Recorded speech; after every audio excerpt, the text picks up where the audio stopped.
네, 안녕하세요, 여러분. 자, 피세포 NCS 특강 오리엔테이션 시간을 시작해 보도록 하겠습니다. 저는 의사소통 능력을 담당하고 있는 박어령 선생이고요.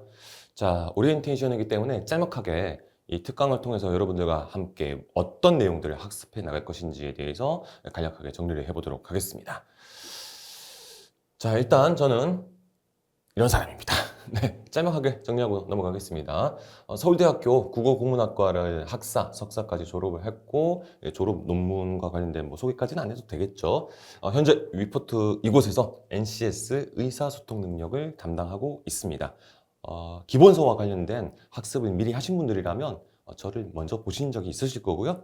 그 다음 다른 학원에서는 다 비슷한 주제 영역들이라고 할 수가 있겠습니다. 합격의 법학원이라고 신림동에 있는 학원이 있습니다. 여기에서 5급 공채 중심으로 PSAT 상황 판단뿐만이 아니라 언어 논리, 자료 해석까지 다 담당을 하고 있고요. 그 다음 로스쿨 학원이죠. 상상 로스쿨 학원이라는 곳에서 리트 추리 논증을 담당하고 있습니다. 그 다음에 과거 이제 메가 로스쿨이라는 곳 알고 계신 분들도 계실 건데요. 여기에서 리트, 언어 이해, 추리 논증 다 이제 담당을 했었습니다. 그래서 이제 보시면 아시겠지만 전반적으로 이와 같은 언어 중심의 적성형 시험을 거의 10년 정도 계속 강의를 해왔던 사람으로서 어느 정도의 전문성을 가지고 있다라고 말씀을 드릴 수가 있겠습니다. 사진 같은 경우는 좀 예전에 찍었던 사진이기 때문에 지금 화면상에 보이는 저의 얼굴과 이 사진의 어떤 갭, 예를 들면 머리 숱의 차이 같은 것들, 이런 것들 좀 살펴보실 수도 있을 것 같은데요. 네, 양해 부탁드리겠습니다. 자, 그러면 일단 이 NCS 직업기초능력평가와 관련되어서 이 피셋 의사소통 능력 어떤 식으로 이제 좀 비교 구도를 잡아 나가야 될 것인가, 그리고 어떻게 학습의 포인트를 잡아야 될 것인가, 이것들을 이제 구체적으로 좀 말씀을 드리도록 하겠습니다. 이미 기본 과정을 거쳐오신 분들이라고 한다면 NCS 직업기초능력에 어떤 하위 항목들이 포함되어 있는지는 대부분들 다 알고 계실 겁니다. 업무를 수행함에 있어 직업인이 공통적으로 가져야 할 능력으로 10개 영역 총 34개 하위 능력으로 구성이 되는데, 자, 제가 담당하고 있는 영역인 의사소통 능력, 그 다음에 추가적으로 이 대인관계 능력과 자기개발 능력까지를 제가 담당하고 있는데요. 이 안에도 보시면 기본서상의 모듈 파트에서 하위 영역이 더 세분화되어 있죠. 의사소통 능력 같은 경우에는 5개 정도로 이제 구분이 되어 있고, 나머지 대영역들에서도 그렇게 각기 세분화가 되고 있습니다. 그래서 그 녀석들을 다 합했을 때 총 34개 하위 능력으로 이제 구성이 되는 것이고요.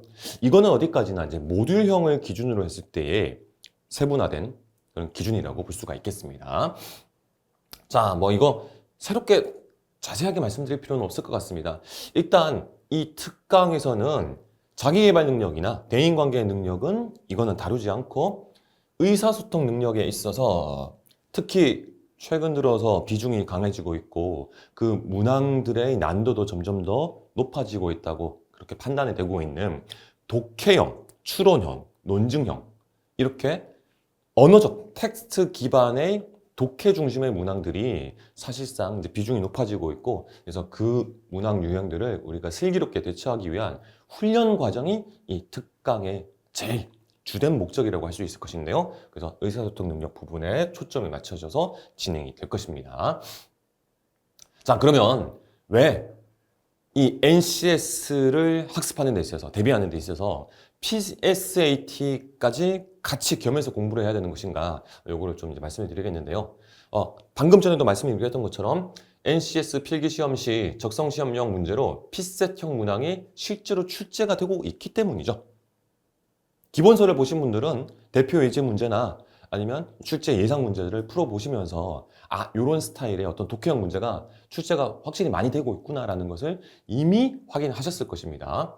자, 그렇기 때문에 우리가 기본서에서는 모듈형 중심으로 이제 학습, 특히 암기해야 될 내용들을 하나씩 하나씩 체크를 했었는데, 그와 같이 암기의 영역 이외에 적성시험으로서 새로운 낯선 지문을 대하고 그 낯선 지문 안에서도 필요한 질문이 요구하는 어떤 핵심 정보들을 확실하게 캐치하고 이것들을 분류를 해서 질문의 내용들에 딱딱딱 맞춰가지고 정리할 수 있는, 판단을 내릴 수 있는 그와 같은 독해 감각을 요구하는 문제로서 이 적성시험형의 피슨형 문제가 또 다른 한 축을 이루고 있죠.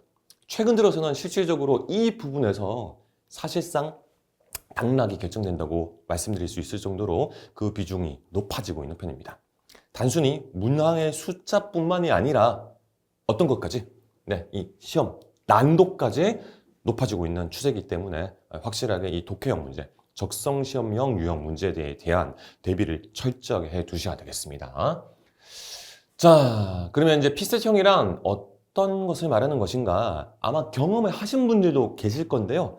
자, 일단 기본적인 골격은 국가직 공무원 5급과 7급 선발 시험에서 1차 과목으로 설정이 되어 있죠. 공직 적격성 평가 시험인데 그와 유사한 형태로 출제되는 유형이라고 말씀을 드릴 수가 있습니다. 이 유형은 일반적으로 방대한 분량의 자료를 제시하는데 여기서 이 방대한 분량의 자료라는 것은 각각의 앞에서 봤었던 10대 대유형 중에서 뭐 문제 해결 능력 같은 것에서도 상황 판단이라는 과목에서 설정되는 그런 구도가 비슷하게 반복되고 제가 담당하고 있는 이 의사소통 능력 같은 경우는 언어 논리라는 PSAT 시험 과목의 그 문제 유형들과 아주 유사한 형태로 시험에 출제되고 있는데요. 기본적으로 이제 제가 담당하고 있는 영역은 대부분이 사실상 거의 100%에 가깝게 그냥 말 중심이죠. 글 중심의 정보가 제시가 되는 것입니다. 일반적으로 이제 설명문 같은 것들이 이제 줄을 이루고 그리고 여기서 추가적으로 어떤 주장을 펼치는 논설문, 논증문 형식의 글들도 종종 등장하게 됩니다. 아무튼 그와 같은 식으로 새로운 방대한 분량의 자료를 제시해 자료에서 중요한 정보를 가려내고 이를 통해 정답을 도출할 수 있는지를 확인해야 되는 그런 스타일의 문제가 피셋 적성형 문제라고 볼 수가 있겠고요. 그래서 짧은 시간 동안에 딱딱 필요한 정보만 캐치를 해가지고 이거를 선택지에서 물어보고 있는 질문의 내용과 매칭을 시켜서 이게 올바르게 선택지에 반영이 된 것인지 아니면 부적절하게 진술하고 있는 것인지를 OX, 정보 판단을 내릴 수 있는 그런 능력이 있어야 되는 것입니다. 다만 이 능력은 사실 어느 정도의 독해력과 문제 유형별 어떤 풀이의 스킬 같은 것들이 좀 누적이 된 상태로 가셔야지 남들보다 더 빠른 시간 내에 더 정확하게 효율적으로 대처를 하실 수가 있을 거기 때문에 나름 꾸준한 학습이 요구되는 영역이라고 할 수가 있겠습니다. 물론 실제 이제 PSAT 시험판에서도요, 이 피셋형 인재다, 피셋형 인간이다라고 해서 사실상 뭐 학원 수업 같은 것들을 안 듣고도 되게 고득점 받는 분들이 나올 수 있습니다. 이것 자체를 부정을 할 수는 없습니다. 실제로 그와 같은 분들이 합격하는 경우들을 종종 볼 수가 있기 때문에요. 하지만 이와 같은 피셋형 인간 인재라는 것은 사실 되게 극소수에 해당하고요. 많은 분들은 뭐 독해형 문제건 아니면 추론이나 논증형 문제건 어떤 기본적인 학습을 바탕으로 해서 접근하는 것이 요구되는 그런 비슷한 수준에 놓여 있기 때문에요. 마찬가지로 우리도 이와 같은 것들을 차근차근 하나씩 유형을 정리해서 어느 정도의 단계를 밟아 나가서 최종적으로는 딱 시험에서 슬기롭게 헤쳐나갈 수 있는 그런 수준까지 올려야 될 것입니다.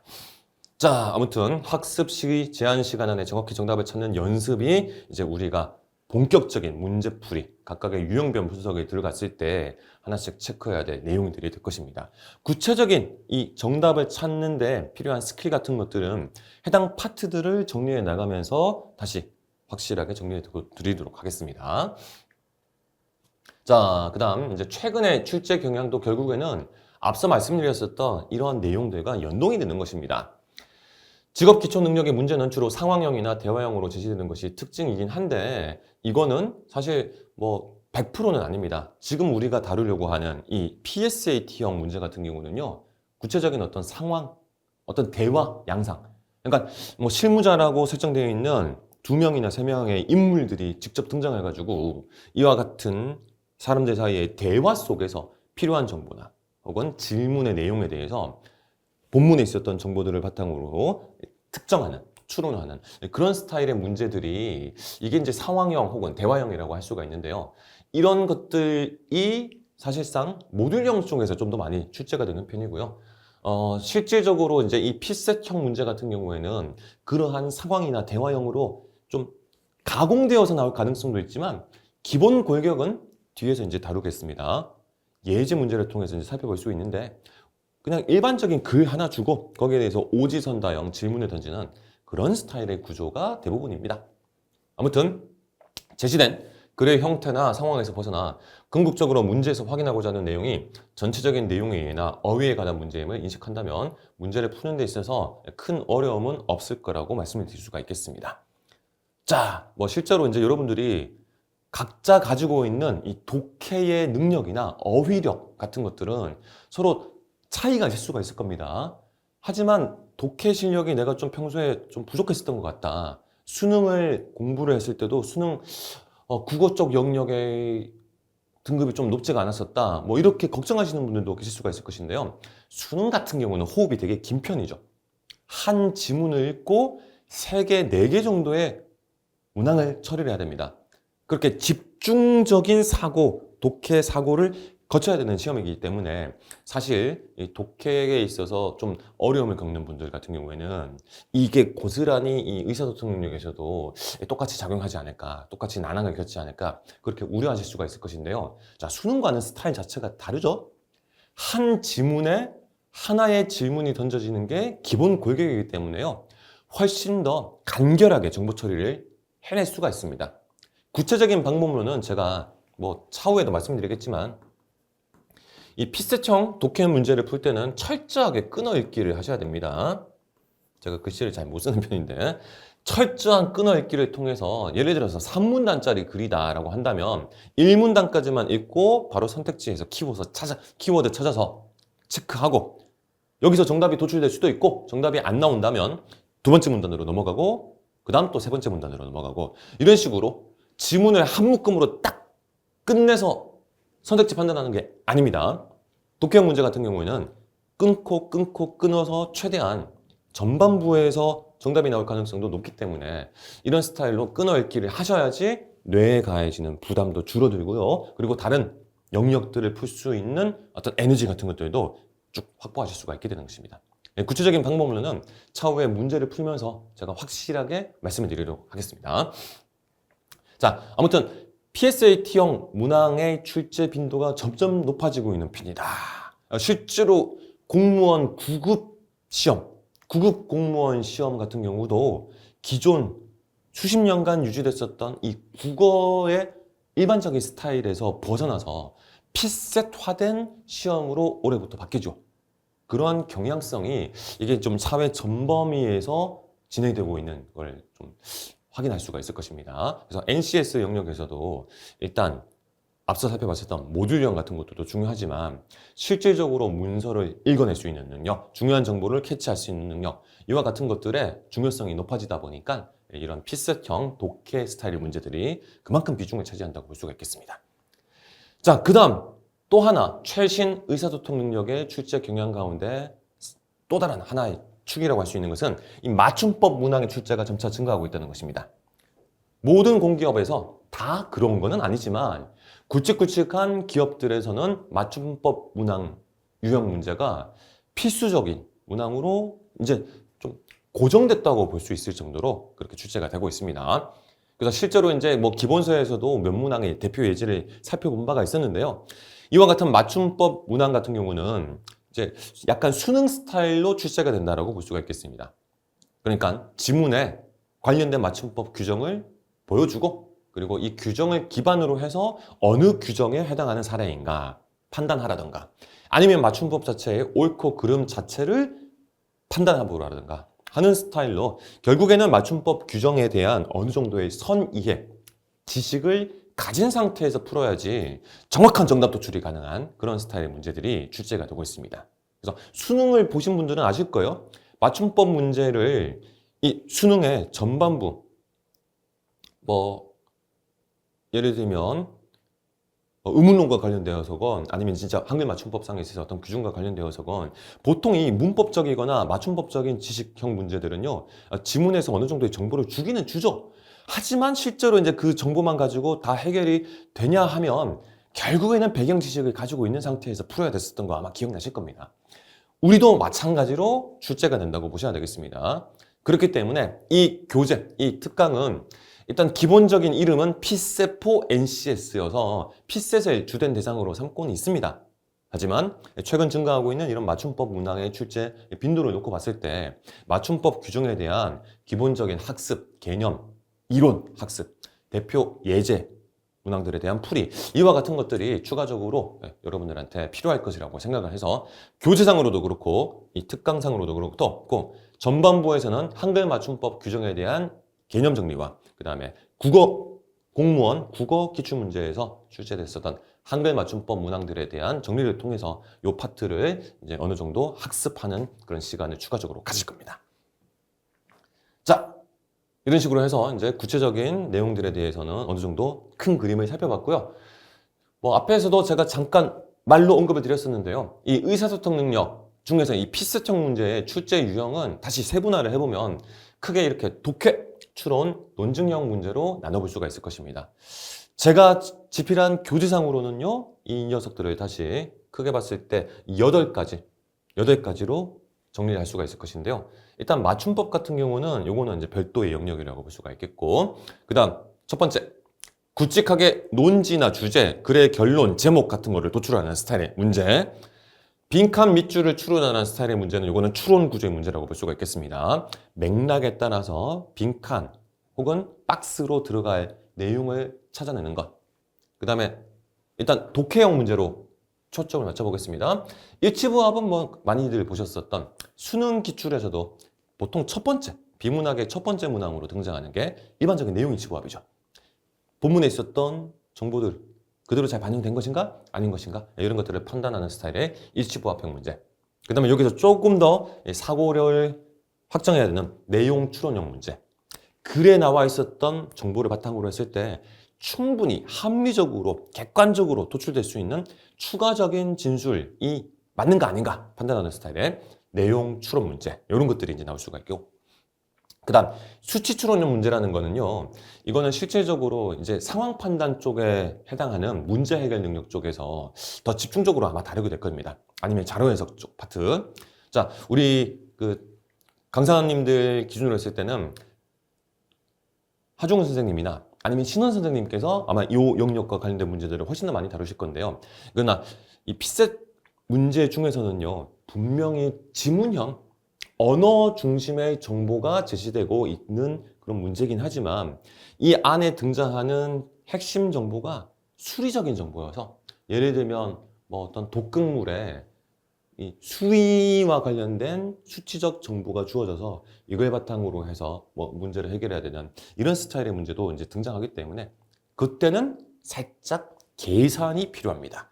그 정도 수준에서의 이제 수치적 계산 과정을 요구하는 게 수치 추론형 문제라고 볼 수가 있겠습니다. 자, 그 다음 문장이나 문단을 수정하는 스타일의 문제들도 등장하는데요. 특히 문장형 수정 문제가 이제 제일 핵심 유형이라고 볼 수가 있겠습니다. 5개 정도의 밑줄을 그어 놓고요. 그 밑줄 중에서 문맥적으로 봤을 때 잘못 들어간 문장이 있을 거고, 그 문장을 그러면 어떻게 올바른 문맥적 상황으로 고칠 것인가, 이런 스타일의 문제가 문장 수정형 문제라고 볼 수가 있겠습니다. 이건 역시 빈칸 밑줄 추론 문제와 마찬가지입니다. 앞에서부터 쭉 진행됐었던 맥락, 전개의 흐름과 어긋나는 것, 혹은 그 맥락에 맞는 내용을 도출하라는 스타일이라는 측면에서 좀 다른 측면에 다루고는 있긴 하지만 사실상 요구하는 사고의 능력은 비슷하다고 볼 수가 있겠습니다. 이 두 가지는. 자, 그 다음에 이제 이러한 독해나 추론형 문제를 다 마무리하고 나면 마지막으로 이제 남는 게 논증평가형 문제인데요.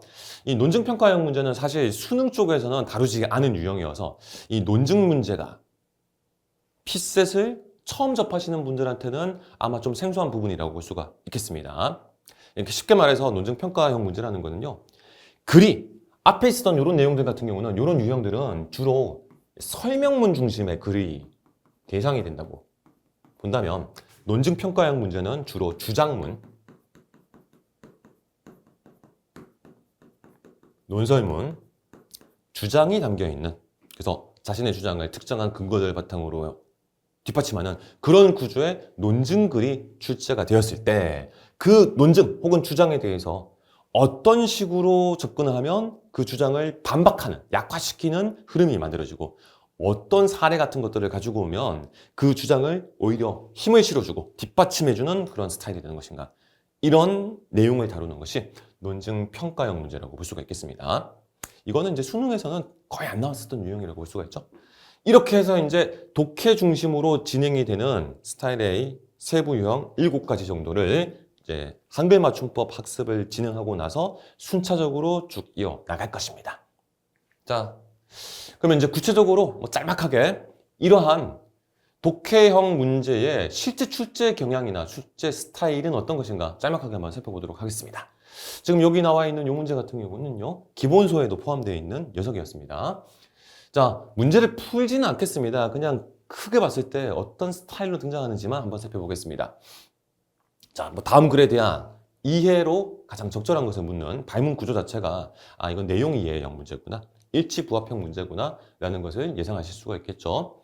딱 보셔도 한국 마사회는 뭐뭐 하기 위해서 추진에 돌입한다. 자, 이게 이제 아무래도 NCS 기출 문제다 보니까 이와 같은 공기업 등등에서 어떤 국가기관 등등에서 벌인 사업과 관련된 그런 정보 구조가 좀 상대적으로 많이 등장하는 것인데, 일단은 그런 것들을 차치하고 딱 봤을 때 소개를 해주고 있는 글이죠.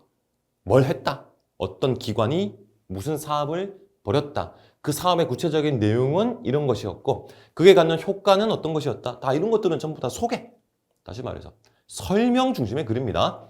자, 그와 같은 구도로 총 4문단짜리 글이 제시가 되어 있고요. 그 다음에 선택지에서 물어보고 있는 것도 역시 보시면 마이산업취업센터는 코로나19로 인한 취업난 극복을 위해 2020년에 신설되었다. 전부 다 세부적인 정보, 실제 이와 같은 연도, 그 다음에 이와 같은 목적성, 이게 제대로 잘 반영된 것인가를 따지는 내용 일치 부합형 문제가 되겠습니다. 자, 이런 것들은 실제 PSAT 문제에서 가장 기본 권리가 이루는 문제 스타일입니다. 그렇기 때문에 필수 문제를 적극적으로 활용할 여지가 있는 것이죠.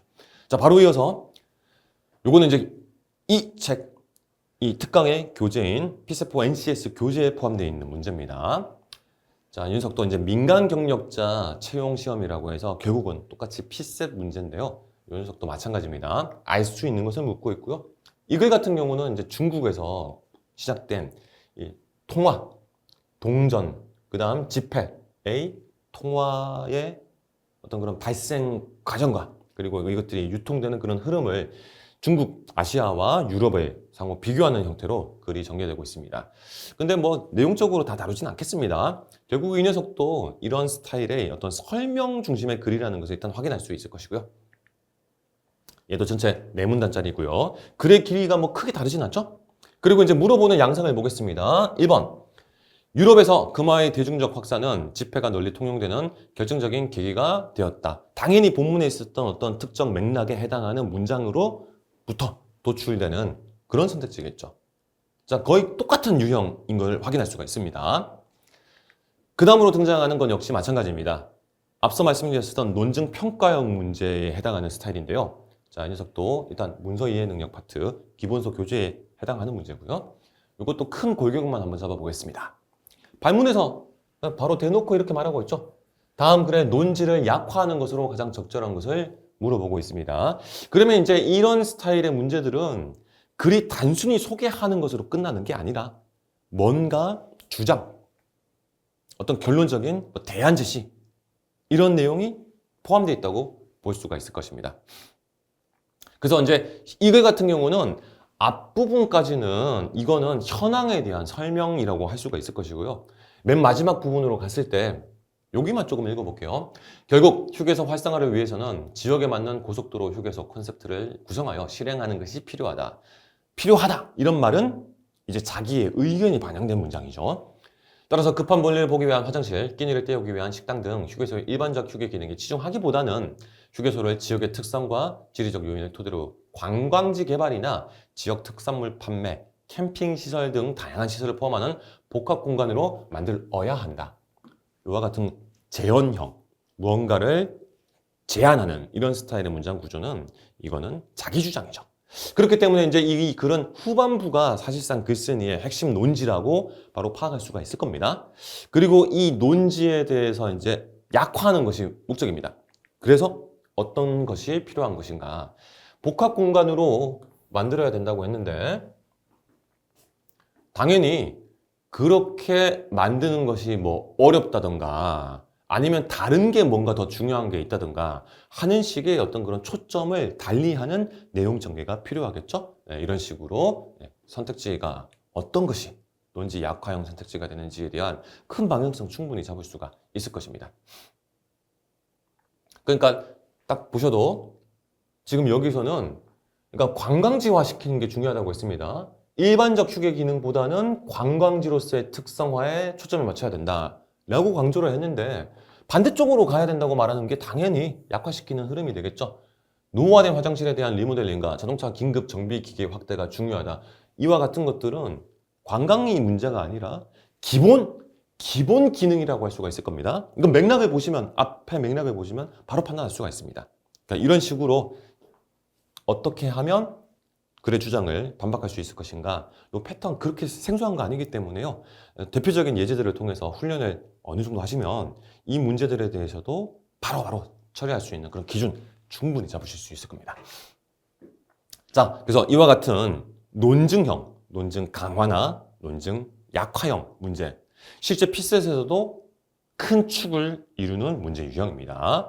사실 이게 NCS 기출문제만 봐서는 좀 수량이 부족해요. 그렇기 때문에 이런 문제 유형들은 사실상 피셋 문제를 적극적으로 활용해서 새롭게 딱딱딱 체계화시키는 것이 필요합니다. 자, 봅시다. 5급 공채 출제됐었던 문제입니다.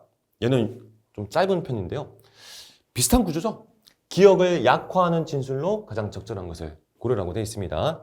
이 글 같은 경우는 일종의 어떤 자연과학적 가설이 비판의 대상이라고 볼 수가 있겠는데요. 기억은 아래쪽에 있는 요 해석입니다.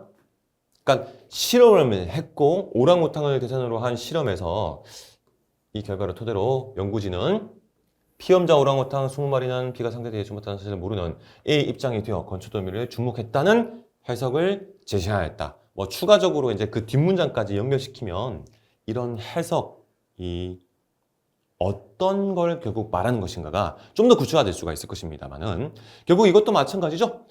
글쓴이의 혹은 이런 실험팀의 주장, 결론적 주장을 약화하는 것이 글의 목표가 되는 것입니다. 그래서 이제 선택지에서 이 글에 제시되어 있었던 어떤 이 해석의 방향성, 전체적인 그 가설이라고 볼 수 있는 이론적 틀을 정리하고 나면 어떻게 해야지 이걸 반박하거나 약화시킬 수 있는 것인가 그 방향성이 보일 것이고요. 그걸 바탕으로 해서 이제 선택지에서 마찬가지로 골라주시면 되는 겁니다. 결국 이 예제들을 통해서 확인할 수 있는 것, 우리는 실제 의사소통 내용에 등장하는 독해 추론형 문제나 논증형 문제를 기출문제만 가지고 다 해소하기는 힘들고 이것들의 가장 유사한, 가장 비슷한 유형이라고 할 수 있는 PSAT 출제 문제들을 적극적으로 활용함으로써 이 유형의 문제들을 해결할 수 있는 기본적인 소양을 갖추는 게 가능할 것이다 라고 말씀을 드릴 수가 있겠습니다. 자, 여기까지 해서 피스포 NCS 특강의 오리엔테이션을 마무리하도록 하겠는데요. 일단 교재 목차 구성은 이런 식으로 되어 있고 실제 이 특강의 진행도 마찬가지 방식으로 진행을 할 것입니다. 말씀드렸던 것처럼 전반부는 한글 맞춤법 규정, 그 규정 자체 날 것은 좀 부분적으로 제시된 것들이 많기 때문에 각각의 규정에서 구체적으로 우리가 뭘 주요 포인트로 삼아가지고 암기 대상으로 삼아야 될 것인가를 제가 전반부에서 이론 정리를 해드릴 거고요. 관련된 공무원 9급 혹은 7급 기출문제에서 한글 맞춤법 파트에 해당하는 문제들을 풀어봄으로써 실전 감각을 익혀 나가도록 할 겁니다. 그리고 요 파트 1의 단계가 끝나고 나면 파트 2, 이제 PSAT 기출문제들을 대상으로 하는 훈련 과정이 되겠습니다. 전체 8단계로 넘어가는데 이 첫 번째 단계는 독해 추론 논증 유형별 학습 방법론, 그러니까 구체적인 풀이법을 공부하는 과정이기 때문에 조금 포괄적인, 개괄적인 파트라고 할 수가 있겠습니다. 나머지 챕터 2부터 8까지가 본격적인 각각의 유형별 기출문제 훈련 과정이 되겠습니다. 이렇게 해서 이제 기본서 자체는 여기까지 진행이 될 것이고요. 그리고 파트 3, 이거는 기본서에 포함된 거 아닙니다. 파트 3는 모의고사인데 이 모의고사는 완벽한 실전, 새로 제작된 문제들은 아니고요. 기존에 있었던 문제들 중에서 교재에 포함되어 있지 않은 문제들, 그런 7급, 5급 기출문제 플러스 입법고시라는 시험 영역이 또 있습니다. 이건 이제 국회 사무처에서 일을 하는 분들, 5급 공무원분들을 선발하는 시험인데 5급 공채 시험보다 더 난도가 높다고 정평이 나 있습니다. 그 입법고시에 포함된 문제들을 다양하게 재구성해서 모의고사 2회분을 여러분들과 함께 푸는 것으로 최종 마무리를 할 것입니다. 요 과정은, 요 마지막 모의고사 2회분은 강의 수강생에게만 제공되는 과정이라는 것을 알아두셨으면 좋겠습니다. 자, 여기까지 해서 피세포 NCS 특강과 관련된 개괄적인 진행 흐름 소개를 마무리하도록 하겠습니다. 저는 본 수업을 통해서 다시 찾아뵙도록 하겠습니다.